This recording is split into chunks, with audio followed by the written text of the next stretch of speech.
नमस्कार दोस्तों, a very very warm welcome to all of you in doctor Seema's med talks. हो गए सारे त्योहार खत्म। आज का टॉपिक जो है काफ़ी एक प्रैक्टिकल टॉपिक है। अभी थोड़े दिन पहले मुझे कॉल आई कहीं से कि किसी ऑफिस में किसी यंग लड़के को दौरा पड़ गया। सो देवर लाइक कि ma'am what should be done, और क्या करना चाहिए। दो उसको they manage to take care of him, और सो मुझे आई गॉट दैट सेंस कि एक वीडियो बहुत लाजमी है, इस चीज़ पर बनना ही चाहिए कि दौरे का मतलब हुआ सीजर या कन्वर्जन या फिट।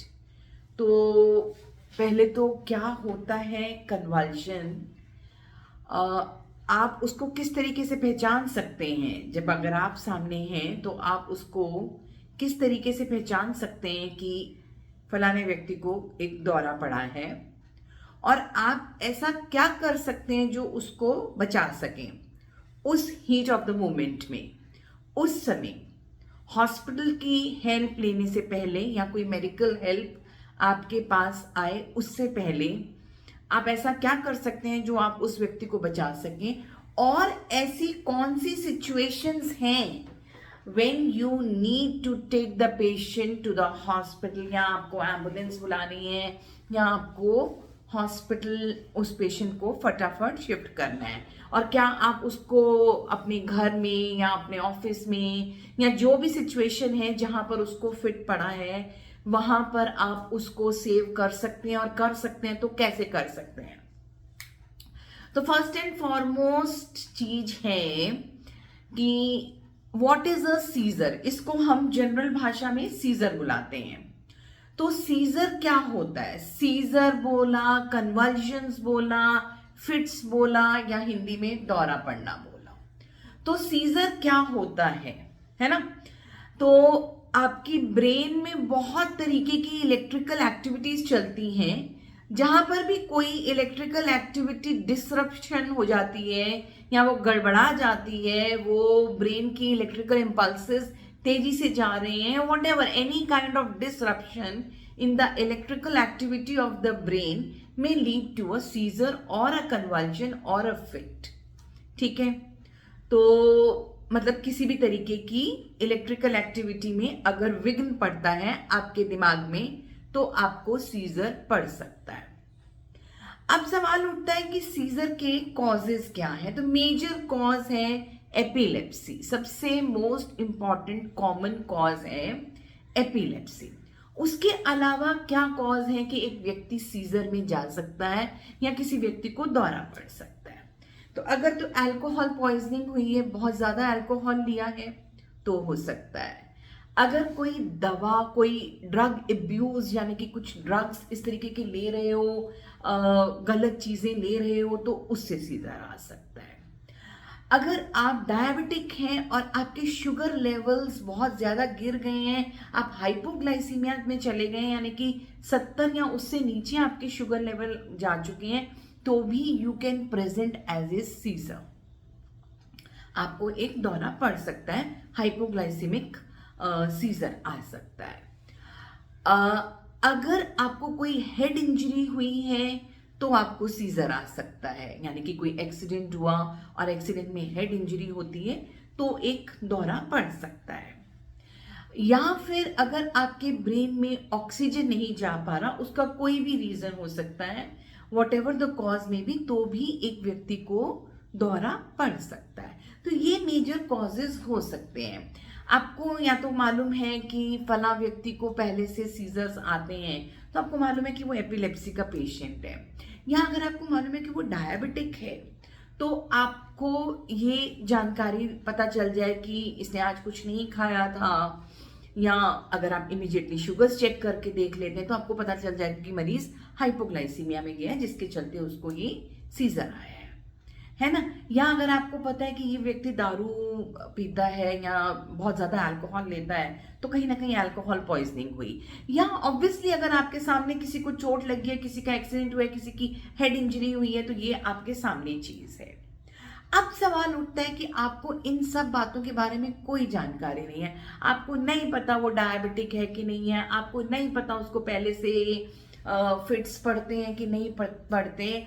अब एक व्यक्ति आपके सामने गिर गया है और वो कन्वल्स कर रहा है, तो आप कैसे रिकॉग्नाइज करेंगे कि इसको दौरा पड़ा है, राइट। सबसे पहली चीज है कि जो मरीज है वो बिल्कुल अनरिस्पॉन्सिव हो जाएगा, उसकी बॉडी, उसके मसल्स बिल्कुल रिजिड हो जाएंगे। और जब रिजिडिटी होती है तो आग जैसा हो जाता है, एक आग जैसा बन जाता है। वो कन्वल्स कर रहा है, यानी कि उसकी बॉडी में जर्की मूवमेंट्स हो रहे हैं, जो इनवॉलंटरी, मतलब उसकी बॉडी में जर्की मूवमेंट्स ऐसे ऐसे करके हो रहे हैं। रिजिडिटी हो गई है उसकी बॉडी में, और मुंह में फोमिंग यानी कि सलाइवा बाहर निकलने लगा है, और हो सकता है और उसने दांत भींच लिए हैं। बॉडी में क्लेंचिंग या रिजिडिटी का यही मतलब है ना कि दांत भींच लिए, मसल्स रिजिड हो गई हैं, और सलाइवा यानी कि मुंह से झाग निकल रही है, और वो झाग जो है वो ब्लड स्टेन भी हो सकती है, क्योंकि हो सकता है उसने अपनी जीभ काट ली हो या उसने अपनी गाल काट ली हो। तो इस तरीके से वो मरीज प्रेजेंट कर सकता है। और अब अगर इस तरीके का मरीज और उसकी जो सांस है वो बहुत नॉइजी और ऐसे लगता है जैसे बड़ी मुश्किल से सांस ले रहा है, सांस में बहुत आवाज आ रही है, तो अगर एक व्यक्ति इस तरीके से फिट्स में है, झटके आ रहे हैं, उसको रिजिडिटी हो गई है, तो आपको ये समझ में आएगा ये सब चीजें सुन के कि दिस इज द वे आप रिकॉग्नाइज कर सकते हैं कि एक व्यक्ति को दौरा पड़ा है। अब सवाल उठता है कि ये तो आपने रिकॉग्नाइज कर लिया कि दौरा पड़ा है, बट सामने खड़े हुए क्या हाथ पे हाथ रख के खड़े होंगे? आप उसकी मदद किस तरीके से कर सकते हैं, which is our main cause of making the video. हमारा वीडियो बनाने का मेन रीजन ही वो है कि आप उसकी किस तरीके से मदद करेंगे। देखिए, protect the person but do not restrain the person, यानी कि मदद कीजिए बट उसकी जो मूवमेंट्स हैं उनके बीच में मत जाइए, क्योंकि जो उसकी ये अनकंट्रोल्ड जर्की मूवमेंट्स हो रही हैं वो कुछ समय तक होगी। आपने करना क्या है कि उसके आसपास की जगह को साफ कर दीजिए, यानी कि उसके आसपास की जगह पे अगर कोई शार्प ऑब्जेक्ट्स हैं या कोई गर्म ऑब्जेक्ट्स हैं जिससे कि उसको हानि पहुंच सकती है, उन ऑब्जेक्ट्स को उससे दूर कर दीजिए। अगर कोई व्यक्ति एक नोन केस है एपिलेप्सी का, तो उनके कमरे में जो भी ये जैसे टेबल्स होते हैं जिनकी बड़ी शार्प एजेस होती हैं, या किसी भी चीज़ की जो शार्प एजेस होती हैं, वो राउंड ऑफ हो जाने चाहिए। बिकॉज जब ऐसे लोग जब गिरते हैं तो अमूमन इन लोगों को बहुत ज़बरदस्त चोटें भी आ जाती हैं। सीजर अपने आप से कुछ नहीं करेगा, बट उससे होने वाली कॉन्सिक्वेंसेस में परेशानी ज़्यादा आ सकती है, क्योंकि अगर किसी को फिट पड़ा उसको तो नहीं मालूम क्या हो रहा है, उसकी बॉडी में जर्की मूवमेंट्स हो रहे हैं, वो कहीं इस तरीके से गिर गया, किसी शार्प ऑब्जेक्ट के ऊपर गिर गया तो उसने चोट खा ली, है ना। तो अगर आप उसके सामने हैं तो आपने कोशिश ये करनी है कि कोई गर्म चीज पड़ी है या कोई शार्प चीजें हैं, आपने उन सब चीजों को उससे दूर कर देना है। आपने उसकी मूवमेंट को रिस्ट्रेन नहीं करना, ठीक है। आपने उसके मुंह के अंदर भी कुछ नहीं डालना, बिकॉज ये वो समय है जब व्यक्ति बिल्कुल भी अलर्ट नहीं है, वो गैस्प कर जाएगा, एस्पिरेट कर जाएगा, तो आप मदद करने के बजाय उसको नुकसान पहुंचा सकते हैं। ना ही उसके मुंह में कोई चीज डालने की कोशिश कीजिए और ना ही उनकी मूवमेंट्स को छेड़िए आप, ठीक है। कर क्या सकते हैं कि इमीडिएटली जैसे वो लेटे हुए हैं उनकी नेक को, उनके हेड को थोड़ी सी एक प्रोटेक्ट कीजिए, थोड़ी सी सपोर्ट दीजिए। आप कुछ कुशन या टॉवल्स लगा सकते हैं उनके आसपास या उनकी नेक के पीछे, तो उनको एक थोड़ा आराम मिल सकता है। दूसरी चीज, उनके नेक पर से या उनके एब्डोमेन से जो भी उन्होंने कपड़े पहने हैं वो आप लूजन अप कर दीजिए, है ना। बेल्ट खोल दीजिए, अगर किसी की बेल्ट है, या बटन्स ऊपर के खोल दीजिए, उनको ढीला ढाला कर दीजिए so that they can at least breathe little comfortably. ठीक है। दूसरी चीज ये है कि जब ऐसा व्यक्ति को दौरा पड़ता है तो उनको उनका उसी टाइम पे वो यूरिनेशन भी उनका निकल सकता है, बिकॉज उनको बबल एंड ब्लैडर हैबिट्स का नहीं पता रहता कि दे कैन यूरिनेट इनसाइड, उनका उसी के अंदर ही दे में पास देयर यूरिन ऑल्सो। तो आप उनकी पैंट के बटन्स या उनकी बेल्ट या उनकी नेक के बटन्स या उनके कपड़ों को ढीला ढाला थोड़ी देर तक कर सकते हैं। और ये ध्यान रखिए कि जब किसी को फिट पड़ा है, ट्राई नोटिंग द टाइम कि कब फिट पड़ा और कितनी देर तक फिट लास्ट किया। ठीक है, ये समय नोट करना बहुत जरूरी है, क्योंकि अमूमन ज्यादातर जो ये फिट पड़ता है ये 2 से 5 मिनट का फिट होता है। अगर उससे ज्यादा का फिट है, 5 मिनट से ज्यादा का फिट है, तो ये एक खतरे की घंटी हो सकता है।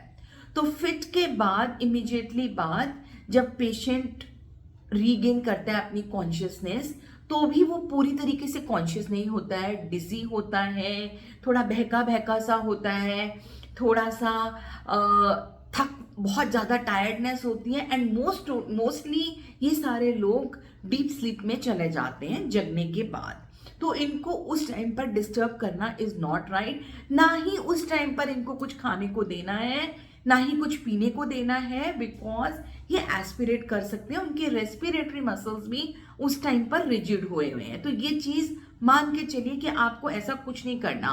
Protect them, do not restrain them. बार बार एक चीज का बोल रही हूं, protect them, do not restrain them.